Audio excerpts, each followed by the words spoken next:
Welcome back to another technical deep dive here in the debug zone. Today we're tackling a big question and breaking it down with insights from other users. Hopefully this clears up some misconceptions and helps you get the answer you need. So buckle up, stay a little curious, and let's jump right in.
And that's a wrap.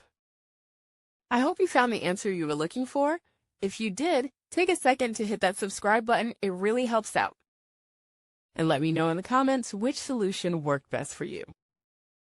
See you next time in the debug zone.